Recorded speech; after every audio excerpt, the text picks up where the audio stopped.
Je pense que tu traverses une période qui est compliquée. Alors ne prends que si ça résonne avec ta situation.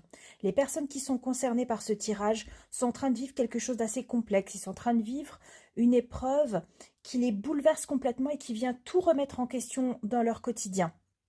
Donc là, sache que la tornade, la tempête n'est pas là pour tout détruire dans ta vie sans raison. Tu vois, elle est là pour t'aider à découvrir qu'est-ce qui était fondé sur qu'est-ce qui était construit sur des fondations stables et qu'est-ce qui ne l'était pas. Peut-être que ça vient te remettre en question dans ta vie professionnelle, dans ta vie personnelle. Peut-être que ça t'oblige à à te libérer de certaines personnes, à te libérer de biens matériels.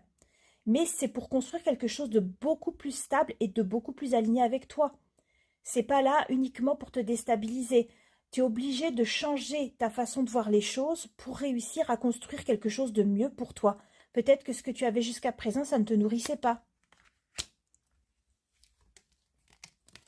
Ici, en tout cas, on te parle d'un nouveau départ, d'une naissance. Donc là, on te parle d'un projet qui va pouvoir démarrer parce que tu auras fait le vide. Tu auras nettoyé ce qui n'était plus en adéquation avec la personne que tu es devenue.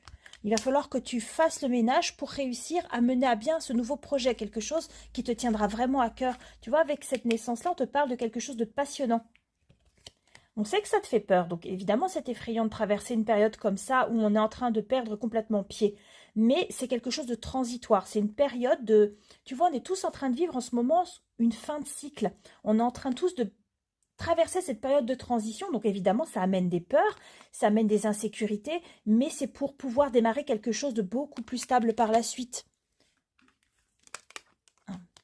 Et ici on te dit que ça concerne ton domaine professionnel, ou alors peut-être qu'il s'agit de travailler sur ton intériorité. Mais moi je le ressens plus comme quelque chose de matériel, voire de professionnel. Et là, on te dit qu'il va falloir que tu te fies à ton intuition. Il va falloir que tu te fies à ton instinct pour pouvoir aller vers cette croissance personnelle qui t'est destinée. En fait, il faut que tu arrêtes de te laisser paralyser par ton mental et par tes croyances limitantes. Je pense que tu as... Ici, on parle certainement d'un syndrome de l'imposteur. En fait, tu ne te sens pas à la hauteur de ce dont tu rêves professionnellement. Il faut que tu crois en toi, il faut que tu crois en ta capacité à surmonter cette épreuve-là et à apprendre les compétences que tu n'as peut-être pas encore. Il faut que tu te fasses confiance, tu as tout à fait la capacité pour mener à bien ce projet professionnel, pour rebondir si tu as perdu ton travail par exemple, et aller vers quelque chose qui te convienne mieux. Peut-être que c'est un mal pour un bien si vraiment tu as perdu ton emploi ou si tu es obligé de changer de travail. En tout cas, ce qu'on te dit ici, c'est que ça va t'amener vers quelque chose de plus positif, quelque chose qui te conviendra davantage. Donc fais-toi confiance, arrête de douter de